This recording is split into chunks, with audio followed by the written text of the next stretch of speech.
ان سے ان کے آستانے سے کچھ فاصلے پر ایک ہندوؤں کا محلہ تھا، وہاں ایک لڑکا رہتا تھا جس کا نام تھا مادھو لال۔ وہ مطلب ہندو گھرانے میں پیدا ہوا، لیکن اس کا رجحان، اللہ کی ہدایت ہے جس کو ہو جائے، اس کا رجحان عقیدہ توحید کی طرف تھا۔ اسے گرو کی تلاش تھی۔ ہم کہتے ہیں مرشد باغ، رہبر، رہنما، وہ کہتے ہیں گرو جی۔ وہ رہبر کچھ مذہبی رہنما ہوتا ہے، اس کو گرو جی کہتے ہیں۔ تو اسے گرو جی کی تلاش تھی، دھیان عقیدہ اس کا توحید کی طرف تھا۔ اس نے بت پرستی کبھی نہیں کی، 12-13 سال کی عمر تھی۔ تو اسے کسی نے بتایا کہ حضرت شاہ حسین رحمۃ اللہ علیہ ایک مسلمان فقیر ہیں، کچھ فاصلے پہ ان کا آستانہ ہے، وہ اللہ کے سچے بندے، ان کے پاس جاؤ تمہیں جواب مل جائے گا۔ اس وقت جو اس بچے کی حالت تھی، اس کی عکاسی حضرت خواجہ غلام فرید کوٹ مٹھن والے نے کی ہے، ان کو بیان کروں گا۔ جب خواجہ صاحب کو مرشد کی تلاش تھی تو انہوں نے فرمایا کی حال سناواں دل دا، کوئی محرم راز نہ ملتا۔ پھر ان کو خیال آیا کہ گھر بیٹھے تو رہبر نہیں ملے گا، مرشد نہیں ملے گا، کوشش کرنی چاہیے، محنت کرنی چاہیے۔ جب یہ خیال پیدا ہوا تو آپ نے ایک دوسرا شعر پڑھا۔ آپ نے فرمایا اٹھ چل و دلا چل ڈھونڈن چلیے، کر بیٹھے یار نہ ملدے، بن تکلیفوں ملدے نہیں، جڑے ہوندے نے محرم دل دے۔ لیکن اللہ نے ان پر کرم کیا، مرشد پاک کے ہی نزدیک ہی مل گئے۔ انہوں نے پھر ایک اور شعر پڑھا، انہوں نے فرمایا ویکھ نی سسیے صبر ملنگ دا، گر بیٹھے یار نہ ملدے۔ اللہ مل گئے، اللہ بیٹھے۔ تو وہ مادھو لال کی کیفیت بھی کچھ اسی طرح کی تھی۔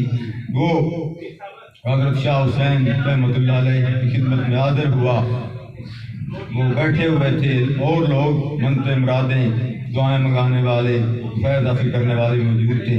ایک بندہ ان کے سامنے بیٹھا ہوا تھا، وہ اپنا حال بیان کر رہا تھا۔ مادھو لال نے سلام کیا اور ایک طرف بیٹھ گیا کونے میں۔ اب اس بندے کو جو پہلے اپنا سوال پیش کر رہا تھا، حضرت صاحب نے اس کے جوابات دینے شروع کیے، تو جو مادھو لال کے دل میں سوالات تھے ان سب کے جواب اس کو مل گئے، اس کا عقیدہ اور پکا ہو گیا۔ وہ اس کے بعد باقاعدگی کے ساتھ حضرت شاہ حسین رحمۃ اللہ علیہ کی خدمت میں آنے لگا، ان کا وعظ نصیحت سننے لگا۔ آپ کو بھی بچہ اچھا لگنے لگا، آپ بھی کبھی کبھی اس کے گھر چلے جاتے، کبھی محلے میں، وہاں بھی محفل جمتی، دین کی بلی کا کام جاری رہتا۔ اس وقت جو فرقوں کے درمیان آج نفرت ہے، عداوت ہے، یہ اتنی نہیں تھی۔ ہندوؤں نے آپ کو کبھی منع نہیں کیا کہ تم اپنے دین کی تبلیغ ادھر ہمارے گھر میں بیٹھ کے، محلے میں بیٹھ کے کیوں کر رہے ہو، کبھی کسی نے کچھ نہیں کہا، چپ کر کے سنتے رہتے تھے۔ آپ بھی کسی کو مجبور نہیں کرتے تھے کہ فوراً کلمہ پڑھو تم تو دوزخی ہو جاؤ گے، ایسے نہیں، اپنے طریقے کے ساتھ وہ تبلیغ کرتے تھے۔ تو ایک دن حضرت شاہ حسین رحمۃ اللہ علیہ مادھو لال سے ملنے کے لیے اس کے محلے میں گئے، تو گھر کے باہر انہیں کوئی اس کا رشتہ دار ملا، تو آپ نے فرمایا کہ مادھو لال سے کہو کہ شاہ حسین تم سے ملنے کے لیے آیا۔ قضائے الہی سے مادھو لال فوت ہو چکا تھا، گھر میں اس کی لاش پڑی تھی۔ تو اس رشتہ دار نے سوچا کہ یہ اس کا دوست ہے، محبت کرتا ہے، یہ تو ٹھیک ہے کار کرے گا، دین پاگل کا شخص ہے، اس کو نہیں بتاتے، ٹال دیتے۔ اس نے کہا کہ مادھو لال تو کھیلنے کے لیے بچوں کے ساتھ کہیں چلا گیا ہے، آپ چلے جائیں، کسی وقت پھر آ جانا۔ آپ نے فرمایا کوئی بات نہیں، وہیں بیٹھ کے فرمایا میں یہ بیٹھ جاتا ہوں، بیٹھ کے انتظار کرتا ہوں۔ جب اس نے دیکھا کہ یہ جانے والا تو نہیں ہے، رشتہ دار، دوست یار، محلے دار تعزیت کے لیے آنے والے ہیں، اگر اس وقت سے اس کو پتہ چل گیا تو پھر شور مچائے گا، ابھی بتا دیتے ہیں، رو پیٹ کے چپ کر جائے گا۔ تو اس نے کہا کہ آپ کا دوست تو فوت ہو چکا ہے، وہ مر گیا ہے۔ آپ نے فرمایا کہ میں اس کو دیکھنا چاہتا ہوں، مجھے گھر میں لے چلو۔ وہ اس کو گھر میں لے گیا۔ آپ نے دیکھا مادھو لال فوت ہو گیا تھا، چارپائی پہ اس کی لاش پڑی ہوئی تھی۔ آپ نے غور سے اس کو دیکھا اور فرمایا کہ یہ مرا نہیں ہے، یہ سو گیا ہے، لیکن گہری نیند میں چلا گیا ہے۔ اسے جگانے کی کوشش کرے، بلائیں، آوازیں دیں، یہ نہیں جاگے گا۔ اس کو جگانے کے لیے بہت زیادہ ڈھول والے بلانے پڑیں گے، ڈھول بجانے پڑیں گے بہت زیادہ، پھر یہ جاگے گا۔ آپ نے ان کو حکم دیا کہ جاؤ، جتنے بھی ڈھول والے ملتے ہیں لے آؤ، اس کے چارپائی کے ارد گرد ڈھول بجانا شروع کر دے۔ اب دیکھیں وہ ہندو تھے، یہ مسلمان تھے، شاہ حسین رحمۃ اللہ علیہ، انہوں نے آپ کے حکم کی تعمیل کی، جتنے بھی ڈھول والے ملے وہ لے آئے۔ آپ نے ڈھول والا کو حکم دیا کہ اس کی چارپائی کے ارد پھیل جاؤ اور ڈھول بجانا شروع کر دو۔ اس وقت بہت زیادہ مجمع وہاں اکٹھا ہو گیا تھا کہ دیکھتے ہیں فقیر کی بات سچ ہوتی ہے یہ غلط ہوتی ہے۔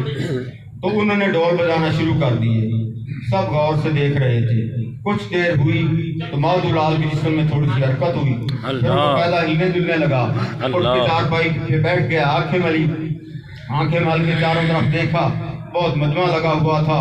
اس کے گرو جی مرشد پاک شاہ حسین بھی موجود تھے۔ وہ چارپائی سے اترا اور چلتا ہوا آیا اور مرشد پاک کے قدم بوسی کی۔ آپ نے اس کو قدموں سے اٹھا کے سینے سے لگایا اور اس کا دل، اس کا سینہ عشق الہی کے نور سے روشن کر دیا۔ اس کی باقی زندگی مجذوبی حالت میں گزری۔ جو کوئی بھی اس کے پاس دعا کے لیے آتا وہ دعا بہت کم پڑھتے تھے، خاموش رہتے تھے۔ مادھولال حسین، اس کے بعد ان کا نام مادھولال حسین ہو گیا۔ تو جس کے لیے بھی آپ دعا فرماتے آپ کے زبان سے جو کچھ نکلتا وہ پورا ہو جاتا تھا۔ نگاہ مرد مومن سے بدل جاتی ہیں تقدیریں، ہندوستان میں اسلام، اولیاء کرام کی تبلیغ، ان کے کردار اور ان کے اخلاق، ان کی کرامات کو دیکھ کے لوگوں نے اسلام قبول کیا۔ اللہ